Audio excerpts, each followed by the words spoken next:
Hello everyone. In the previous video, we have discussed about the comparison of fraction in which numerator or denominators are the same. And in this video, we will discuss the comparison of the fraction. In these fraction, there are no similarity between the numerators and denominators. यहाँ कोई similar number नहीं होगा, यहाँ same number नहीं होगा numerator और denominator का। और हम इन नंबर्स को, इन फ्रैक्शन को कैसे कंपेयर करेंगे। देखिए, एक मेथड तो मैं आपको बता चुकी हूँ, जो सेकंड मेथड बोला था मैंने, सेकंड मेथड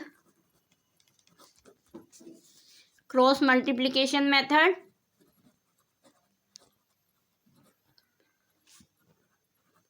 वो सभी फ्रैक्शन के लिए यूज हो सकता है, जो मैंने प्रीवियस वीडियो में डिस्कस किया था। Cross multiplication method, cross multiplication method हमारा सभी फ्रैक्शन के लिए यूज़ किया जा सकता है, चाहे वो सेम डिनोमिनेटर हो, सेम न्यूमरेटर हो, या कोई सा भी फ्रैक्शन हो। देखिए 7/8, 5/9, हम इसकी क्रॉस मल्टीप्लाई कर देंगे, ये नंबर यहाँ और ये नंबर यहाँ। 7 × 9 एंड 5 × 8, 7 9 जा 63, 5 8 जा 40। तो यहाँ पर 63 इज ग्रेटर देन 40, 63 बड़ा है यहाँ, तो इधर का नंबर बड़ा आया, इट मीन्स ये वाला फ्रैक्शन बड़ा है, इधर का साइन लग जाएगा। बट क्रॉस मल्टीप्लिकेशन मेथड सिर्फ हम जो टू फ्रैक्शन होते हैं उन्हीं के बीच में कंपैरिजन कर सकते हैं। By the cross multiplication method हम सिर्फ टू फ्रैक्शंस के बीच में कंपैरिजन कर सकते हैं। लेकिन अगर हमें टू और दो से ज़्यादा फ्रैक्शन दिए होंगे, इट मीन्स असेंडिंग और डिसेंडिंग ऑर्डर के लिए हमें एलसीएम मेथड यूज़ करना होगा। अगर हमें असेंडिंग या डिसेंडिंग ऑर्डर में कंपैरिजन करना है, for the comparison of ascending descending order, या फिर हमें to find out the ascending descending order of the given fractions, अगर हमें फ्रैक्शंस का असेंडिंग और डिसेंडिंग ऑर्डर फाइंड करना होगा तो हमें उसे एलसीएम मेथड से निकालना होगा। बट ओनली टू फ्रैक्शन अगर हमें दिए हैं तो we can use the cross multiplication method. Okay, मैंने आपको प्रीवियस वीडियो में सेम डेनोमिनेटर्स और सेम न्यूमरेटर्स के बारे में सिंपल रूल बताया था, काउंटिंग वाला, ठीक है। और एक मेथड बताया था cross multiplication method. Cross multiplication method हम सभी फ्रैक्शंस के लिए यूज़ कर सकते हैं जहां ओनली टू फ्रैक्शंस के बीच में कंपेयर करना हो, क्लियर। लेकिन अगर हमें असेंडिंग डिसेंडिंग ऑर्डर में तो हमें दो से ज़्यादा फ्रैक्शंस दिए हुए होते हैं, तो इसलिए हमें एलसीएम मेथड यूज़ करना होगा। तो मैं एलसीएम मेथड टू फ्रैक्शन के लिए भी बता रही हूँ, क्लियर। 7/8 और 5/9, यहाँ पर हम कंपेयर करेंगे by the LCM method. LCM method में देखिए क्या करना होता है, बहुत ध्यान से देखिए। ये वाला जो मेथड है आपको असेंडिंग और डिसेंडिंग ऑर्डर के जो क्वेश्चंस हैं फ्रैक्शन के, वो करने में हेल्प करेंगे, ठीक है। 7/8 एंड 5/9, जो भी फ्रैक्शन हम कंपेयर करेंगे, कितने भी फ्रैक्शन हों, उनके डिनोमिनेटर्स का एलसीएम फाइंड कर लेंगे। यहाँ डिनोमिनेटर 8 है और यहाँ पर 9 है, तो सबसे पहला स्टेप क्या है हमारा, एलसीएम ऑफ 8 एंड 9। तो हम 8 और 9 का एलसीएम निकालेंगे। देखिए 8 और 9 का एलसीएम निकालने के लिए 2 4 जा 8, 9 का 9, 2 2 जा 4, 9, 2 1 जा 2, 9 ऐसे का ऐसे ही। अब 3 से चलेगा, ये 3 1 जा 3, 3 3 जा 9, सॉरी 1 का 1 ऐसे ही, 3 3 जा 9, नाउ 3 1 जा 3। अब एलसीएम के लिए हमें इन सभी नंबर की मल्टीप्लाई करनी होगी। 2 × 2 × 2 × 3 × 3। देखिए 2 2 जा 4, 2 जा 8, 8 3 जा 24, 24 3 जा 72। दोबारा देखिए यहाँ तक का 7/8 है और 5/9।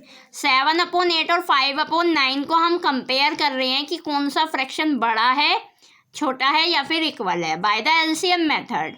हम एलसीएम मेथड से इसे सॉल्व कर रहे हैं। तो एलसीएम मेथड से सॉल्व करने के लिए जो भी फ्रैक्शंस हमें दिए हैं, हमें उनके डिनोमिनेटर्स का एलसीएम फाइंड करना है। एलसीएम फाइंड कर लिया हमने, कोई भी बच्चा ये ना करे कि इन दोनों की आपस में मल्टीप्लाई कर दे। कुछ बच्चे क्या करते हैं, अपना माइंड आगे से आगे चलाते हैं, वो सोचते हैं अरे एलसीएम तो 72 आ रहा है, तो वो शॉर्टकट अपनाते हैं कि ये तो 8 9 या 72 लिख रखा होगा टीचर ने। ऐसे नहीं करना, आपको एलसीएम ही फाइंड करना है। कोई भी इसे डायरेक्ट ना करे कि ऐसा है 72 आंसर है तो इट मीन्स 8 9 या 72 होगा। नो, ओके, आपको एलसीएम फाइंड करके जब ही करना है। ये तो ऐसे ही कभी कभी आंसर डायरेक्ट आ जाता है इसका, पर आप नहीं करेंगे ऐसे। एलसीएम फाइंड करना नेसेसरी है फॉर द एलसीएम मेथड। जब हम एलसीएम मेथड यूज़ कर रहे हैं तो जो भी फ्रैक्शन हमें कंपेयर करने हैं, हमने उनके डिनोमिनेटर्स का एलसीएम निकाल लिया। एलसीएम क्या आया हमारा 72, तो देखिए एलसीएम हमारा 72 आ गया। अब हमें कंपेयर करना है 7/8 और 5/9 को। तो हम क्या करेंगे, 7/8 है, इसे कॉपी कर लिया। 5/9 है, इसे नेक्स्ट लाइन में कॉपी कर लिया। 7/8 और 5/9 को नेक्स्ट मतलब अलग अलग लाइन में हमने कॉपी कर लिया। अब देखिए 7/8 का डिनोमिनेटर क्या है, 7/8 का डिनोमिनेटर है 8। अब हम देखेंगे इस 8 के टेबल में 72 कितनी बारी पर आता है। जो भी फ्रैक्शन का डिनोमिनेटर होगा हम उसके टेबल में देखेंगे एलसीएम का आंसर कितने बारी पर आ रहा है। एलसीएम का आंसर हमारा 72 है और फ्रैक्शन का डिनोमिनेटर हमारा 8 है, तो 8 के टेबल में 72 कितने टाइम्स आ रहा है, 9। क्लियर? तो हमने लिख दिया 7 × 9, 8 × 9। अब हम इसकी मल्टीप्लाई कर देंगे, 7 9 या 63, 8 9 या 72। अब 5/9, 5/9 का डिनोमिनेटर 9 है, 9 के टेबल में 72 कितने टाइम्स पे आ रहा है, 8। 5 8 या 40, 9 8 या 72। अब आप देखिए ये बन गया 63/72 और ये 40/72। ये वाला फ्रैक्शन का कंपैरिजन हम प्रीवियस वीडियो में करके आए according to the rule of normal counting. जो हमने नॉर्मल काउंटिंग का रूल लगाया था, अब हमें यहाँ पर वही लगाना है। क्रॉस मल्टीप्लिकेशन लगाने की नीड नहीं है जब हमें नॉर्मल काउंटिंग पता है तो, क्योंकि वो तो सबसे ईजी है, हमें पता है जिसका डिनोमिनेटर सेम होता है, जिस फ्रैक्शन का डिनोमिनेटर सेम होता है नॉर्मल काउंटिंग चलेगी। इट मीन्स 63 बड़ा है, 40 छोटा है। तो यानी इन दोनों फ्रैक्शन में देखिए इधर वाला नंबर हमारा ग्रेटर आया है तो हम मार्क लगा देंगे इधर, ठीक है। लेकिन एक चीज़ का ध्यान रखना है आपको इन क्वेश्चंस में। कुछ बच्चे क्या करेंगे सॉल्यूशन करने के बाद जब यहाँ पर हमें इसे नोट डाउन करना होता है ना, तो वो इधर का फ्रैक्शन कर लेते हैं नोट डाउन। इधर का फ्रैक्शन करोगे तो आपको ये ध्यान रखना है कि ये आंसर किससे आया। इसलिए इसके लिए एक लाइन और आप लिख लेना, 63/72 आंसर कौन से नंबर से आया है निकल के।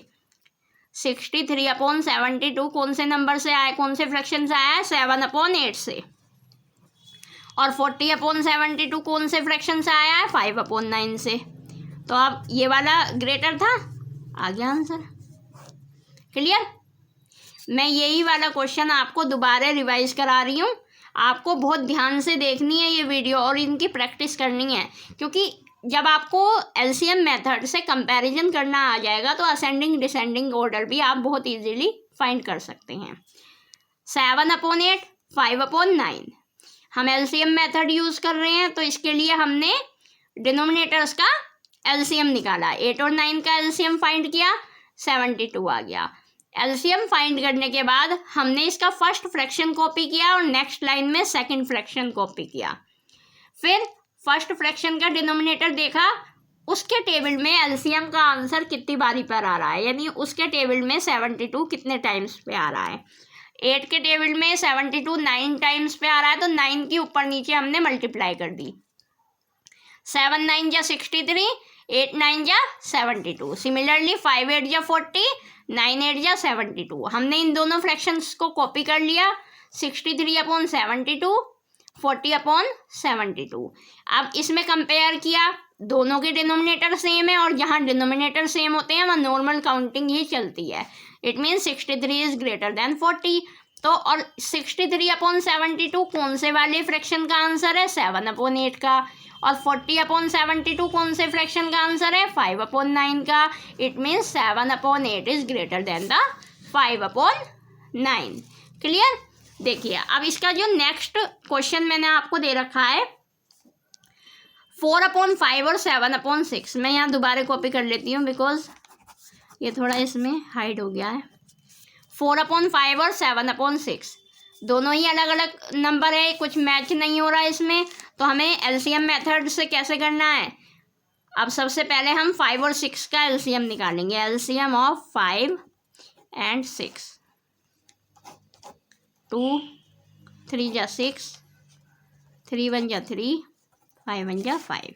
एलसीएम आ गया 2 3 5, 2 3 जा 6, 5 जा 30। ठीक है, कोई डायरेक्ट इसकी मल्टीप्लाई मत करना, आपको इसका एलसीएम ही फाइंड करना है। एलसीएम फाइंड करने के बाद फर्स्ट फ्रैक्शन कॉपी किया, फिर नेक्स्ट लाइन में सेकंड फ्रैक्शन कॉपी कर लिया।